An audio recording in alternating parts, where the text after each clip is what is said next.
Good Morning Business, French Tech. J'aime bien le moment de la French Tech. Bon, ça y est, c'est parti. 6h48, comme tous les jours. Aujourd'hui, c'est Louis Chatriot, le cofondateur et PDG d'Alma. Bonjour. Bonjour. On va donc parler avec vous de paiement fractionné, puisque c'est votre spécialité. On en avait reçu une de paiement fractionné, United, en juillet, qui faisait avant d'ailleurs du crédit à plus long terme, mais qui va sur le paiement fractionné. Vous allez sur le paiement fractionné, vous augmentez la durée 12-24 mois. C'est marrant de voir cette interaction, ce mélange les acteurs du long qui viennent sur le court et les acteurs du court qui vont sur le long. Oui, il y a une petite blague dans le milieu de la fintech qui dit que de toute façon, dans 5 ans, toutes les fintechs seront concurrentes. Donc on peut rentrer là-dessus, mais effectivement, côté Alma, on fait du paiement 3-4 fois de manière historique. Et on rentre sur le paiement en 12-24 fois pour les achats de plus grande importance, de téléphonie, mobilier, etc. Mais ça va coûter quelque chose au client cette fois. Ce qui est intéressant sur le 3 à 4 fois, c'est que c'est le commerçant, l'intermédiaire qui paye la commission. Sur le 12 à 24 fois, le client commence à payer. Ça dépend du commerçant. Ouais. Le commerçant peut choisir de ne pas faire payer. Généralement, quand même, sur des durées plus longues, on est sur un étalement de la somme qui est beaucoup plus important. Donc, naturellement, c'est moins douloureux, on va dire, pour le client de payer les frais. Et à l'inverse, pour le marchand, c'est plus possible pour lui de basculer les frais sur son client. En général, c'est quoi le taux d'intérêt sur 12-24 mois 12-24 mois, c'est un taux d'intérêt qui va ressembler à peu près entre 6 et 10%. Ah oui, c'est pas donné quand même. Hein. Ça reste du vrai crédit à la conso. Ouais, ça reste du vrai crédit à la conso. Court terme, dont le but est de convertir du client, pas forcément de faire le crédit au meilleur taux. Là, on va plutôt aller sur les comparateurs. Mais pas facile justement de convertir le client. C'est étonnant. Les clients n'ont jamais eu autant d'argent sur leur compte épargne et pourtant ils se convertissent de plus en plus à ce genre de paiement. À quoi vous attribuez ça ? Ce qui est assez logique en fait. Si vous voulez, vous achetez un canapé, vous comptez l'utiliser après plus qu'un mois. Donc c'est assez logique d'étaler le paiement de ce canapé. Et en fait, on voit beaucoup, nous, chez Alma, de consommateurs qui peuvent payer effectivement comptant et qui choisissent de payer en 3-4 fois, voire même en 12 ou 24 fois. Ils choisissent de payer, d'étaler le paiement parce qu'ils se disent que c'est comme ça qu'on gère son budget, c'est-à-dire j'utilise ce canapé ou ce téléphone pendant une longue durée, et j'essaye de le payer pendant une longue durée. Alors, vous avez levé 49 millions en equity. Plusieurs millions de commerçants français vous ont déjà fait confiance. Je peux citer GoSport, de Brett Cookai, Top Office, l'a fait marabouter, entre autres. Vous savez qu'il y a un débat qui monte sur le paiement fractionné. Aux États-Unis, ça marche de feu de Dieu. On en parlait avec Sandra, 29 milliards de dollars pour l'acquisition d'Afterpay par Square. On l'a appris cet été. Le débat qui monte, c'est vraiment que c'est du crédit à la conso de plus en plus facilité, notamment quand c'est 3, 4, 6 fois que c'est gratuit. Et est-ce qu'on va s'américaniser, c'est-à-dire augmenter les crédits à la conso sur les particuliers, peut-être de manière déraisonnable ? On sait que, comme ça vient des fintech, vous screenez de manière incroyable les clients qui ont envie de faire appel au paiement fractionné. Est-ce que du coup, vous réduisez vraiment les risques ?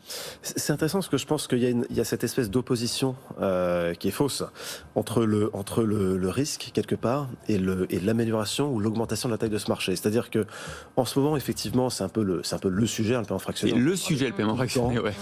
Et le surendettement, qui est le sujet qui est lié évidemment au crédit à la conso, qui est un grand sujet. Enfin, on va parler de la directive sur le crédit conso qui est en train d'être négociée à Bruxelles. Mais grosso modo, cette opposition entre le fait d'avoir un business qui augmente, en fait, d'avoir des clients de plus en plus nombreux qui choisissent cette option et le fait de favoriser le surendettement, c'est une opposition qui est fausse. Pourquoi vous dites ça ? C'est faux parce que c'est un peu l'espèce de... C'est l'expression que j'aime pas du tout, qui est le tour de vis. On va mettre un tour de vis, on va durcir les règles. En fait, il se trouve que l'avantage en 2021, avec toutes les nouvelles technologies, et notamment donc l'analyse de données à grande échelle, on est capable de faire les deux. On est capable de dire oui à plus de clients, et on est aussi capable de dire non aux bons clients. Donc on est capable en fait de mieux comprendre ce qui se passe. Et le vrai sujet, c'est pas le tour de vis, c'est pas entre guillemets comment est-ce qu'on va taper sur les acteurs, comment est-ce qu'on va durcir le système. C'est qu'est-ce qu'on met en place comme technologie et comme règle pour se battre contre le surendettement en utilisant les technologies modernes. Vous avez un retour sur Alma précisément. Il est de combien votre pourcentage de non-payés, d'impayés ? Alors celui-là, on ne communique pas dessus. Par contre, une statistique qui, je pense, quasiment plus importante en fait, c'est le taux de paiement Alma qui fait l'objet d'un dossier de surendettement. Oui. Et là-dessus, on est en dessous de 0,01%. Et c'est justement dû à cette sélection ? À ce nom aux bonnes personnes ? Absolument. C'est quand même, nous, on trouve que c'est trop élevé. Alors, c'est un nombre qui est tout petit. On reste persuadé que c'est trop élevé. Et pourquoi ?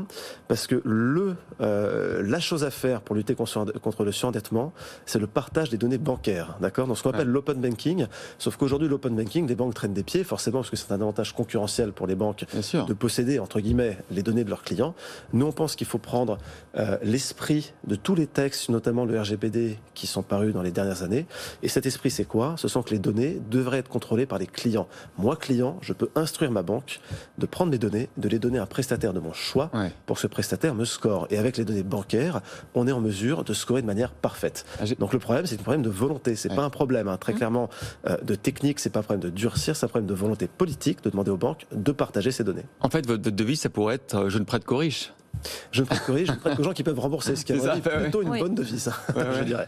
Est-ce que du coup, comme c'est vraiment, vous le disiez, un secteur qui se développe incroyablement, le paiement fractionné, que pour prolonger un peu ce que disait Sandra, est-ce que selon les algorithmes que vous avez développés, vous êtes plus performant que vos concurrents ? Est-ce que tout le monde a accès à la même data et donc en fait tout le monde est capable de screener de la même manière ?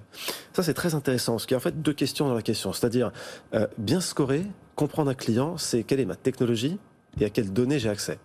Sur la partie données, on considère que tous les acteurs du secteur devraient avoir accès aux mêmes données. Nous, par exemple, on est prêt à mettre à disposition nos données sur les clients, alors évidemment avec l'accord du client, à disposition de nos concurrents, par exemple les banques, par exemple les concurrents. Pourquoi vous feriez ça ? Vous êtes fous ? On fait ça, exactement. Pourquoi est-ce qu'on ferait ça ? Exactement, c'est une très bonne question, parce que on considère qu'il y a des objectifs qui sont plus importants que le pur business, et on considère qu'effectivement, mettre nos données à disposition des concurrents, c'est sacrifier un avantage concurrentiel, mais c'est également lutter avec les autres contre le surendettement. On considère que le territoire concurrentiel, c'est la technologie.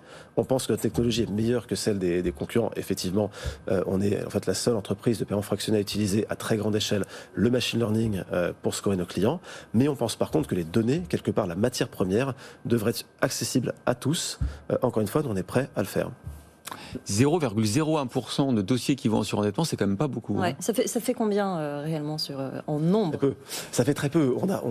Aujourd'hui, chez Alma, on va compter en millions de dossiers par an. Donc, vous divisez par 10 000, ça fait quelques centaines. Effectivement, c'est très peu. Encore une fois, le problème, c'est que à chaque fois, quand on lit un article sur un dossier de surendettement, c'est trop. Enfin, je veux dire, toutes les histoires vraiment pas drôles qu'on peut lire, qu'on peut voir, on se dit à chaque fois, si les acteurs bancaires et les entreprises de crédit partageaient leurs données, ça ne serait pas arrivé. Qu'est-ce que vous dites à vos clients pour les convaincre de vous utiliser pour le paiement fractionné ? C'est quoi le taux de transformation supplémentaire d'une consultation en ligne qui se transforme en achat si en plus on propose du paiement fractionné ? Alors nous on leur dit rien. Nous on existe, c'est déjà pas mal. C'est le client en fait. Historiquement c'est comme toujours les clients qui ont été voir leurs commerçants pour leur demander de payer en plusieurs fois. Je veux dire même avant le e-commerce, j'allais voir mon commerçant pour payer en 3 chèques. Tous les clients du monde ont déjà demandé ça. Donc en fait le sujet n'est pas tant est-ce que nous on va dire Alma quelque chose. Nous on est branché sur le site du commerçant. Le commerçant va prévenir son client que ça existe et le client va choisir de payer en plusieurs fois. 20 à 30% des clients le font. Merci beaucoup pour ces précisions. Louis Chatriot, fondateur de la FinTech Alma.